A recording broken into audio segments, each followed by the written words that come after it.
I just saw Star Wars The Last Jedi, and wow, to quote Mr. Horse, no sir, I didn't like it. This is a thoroughly bad movie.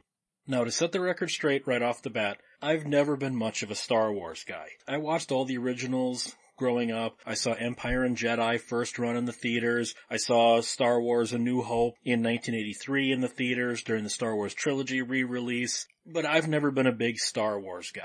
So when I say that The Last Jedi is a terrible movie, please let that sink in, that I'm not talking about just a terrible Star Wars movie. It's a terrible movie. This thing needed a script up redo. There's nothing in this movie that is remotely redeemable. It is so full of stupid moments. Just a few logical gaps. I mean, if you think about anything in this movie, none of it makes any sense. Few logic things like, okay, Commander Laura Dern decides to lightspeed through the First Order fleet. She takes out Snoke's ship, a dreadnought, and like 10 Star Destroyers all at once with this one sacrificial act. No one has thought to do this before. She did by sacrificing one ship what the entire rebellion couldn't do to the Death Star with an entire fleet. No one thought of this before? Then you've got the whole rebellion fleet running out of fuel because they can be tracked in hyperspace.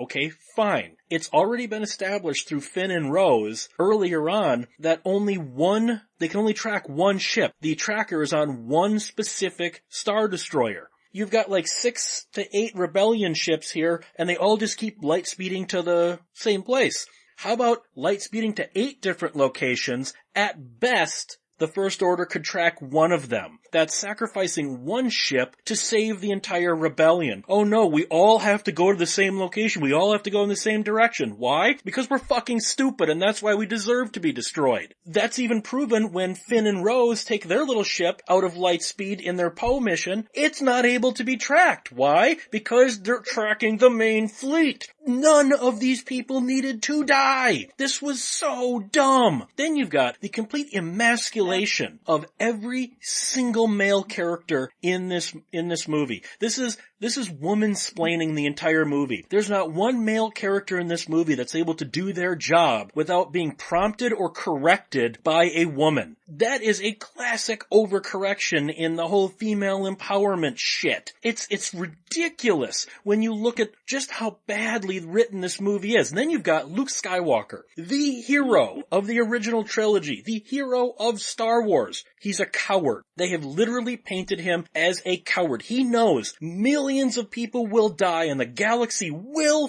fall to the First Order. Oh, but I failed my students. I can't do it. And he hides out on an island. That's the act of a coward. How does that old saying go? All it takes for evil to win is for good men to do nothing. Luke Skywalker is a coward. This is a betrayal of the entire Luke Skywalker character. And to hammer that home, you have a scene that I think is supposed to be humorous. When Luke throws his lightsaber over his shoulder, that is straight out of a fucking Monty Python movie. That was one of the most insulting to Star Wars things I have ever seen in my life. Then you have the whole Force Awakens was all, ooh, who is Snoke? Who is Snoke? Who is Emperor Snoke really? Oh, well, he was nobody, so just forget that plotline because fuck you, we went in a different direction. Then you've got this whole thing with Luke projecting himself. Okay, first of all, it's obvious when he projects himself because the Luke that shows up on the Salt Planet has the shorter beard, no gray hair, and the shorter hair. The way Ben Solo remembered him. Right there you go, okay, so he's not really there, but he's interacting with Leia, he's sitting in a chair, he's walking on the ground, so how is he able to project himself and interact with objects when clearly Kylo's lightsaber goes through him? And I'm overthinking this way more than the fucking screenwriter should have. Then you've got this whole thing, you got the Mary Poppins moment. When Leia gets blown out of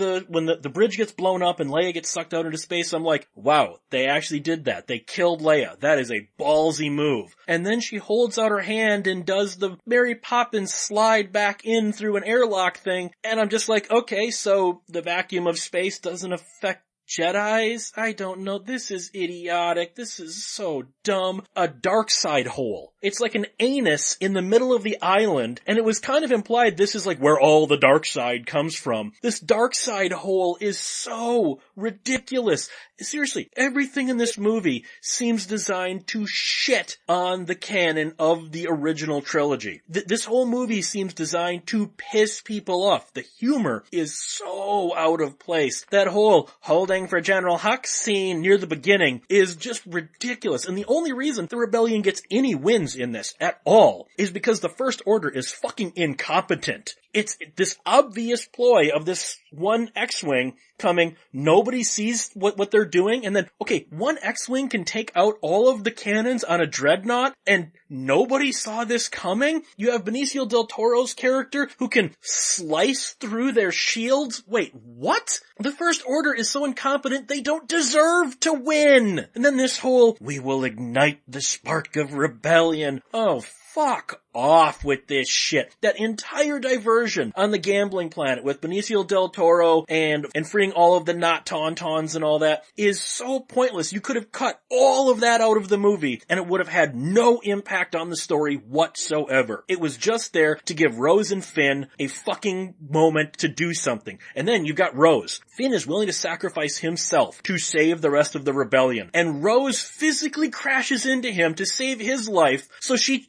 made the choice. Finn is more important than the hundreds of people inside this complex. We won't win this war with hate. We'll win it with love. Oh, fuck off, you hippie bitch! You killed the rebellion, you stupid cunt, you! Jesus Christ! And then you've got Rey breaks the lightsaber and helps Kylo fight off all of the stupid Crimson Guards that don't make any sense and are literal red shirts in this. And then what? The next time we see her, you gotta remember, this is on Snoke's flagship in the middle of a fleet. The next time we see her, she's on the Falcon with Chewie on the Salt Planet. How the fuck did she get off the ship? How did she link back up with Chewie? It's not like the Millennium Falcon is what brought her there. We're missing some major fucking scenes here. And the audience is just going, oh wow man, this is like so totally cool. It's so different from Star Wars. Different is not bad. When a movie franchise tries something different, that's good. And that was one of the problems with The Force Awakens. It was far too much the same. It was a beat-for-beat remake of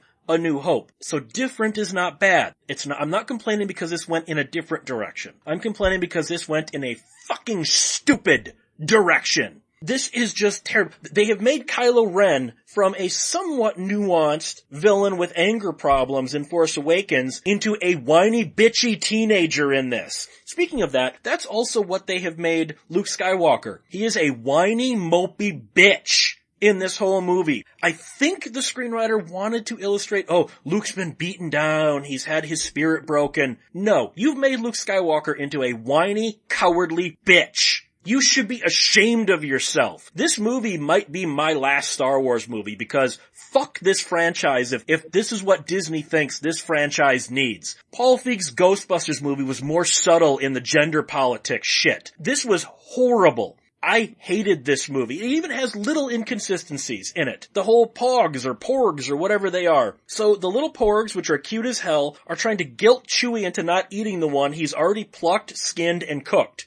Okay, it's already dead. What's the point of this? If they were trying to guilt him into not killing it in the first place, I'd go, that scene has a point. It's showing Chewie growing because he understands these things have feelings. He's already killed it and cooked it. Why can't he eat it at that point? Because the Porgs have little sad eyes? Oh, fuck off. Fuck this movie, and fuck anyone who likes this movie. Star Wars is dead.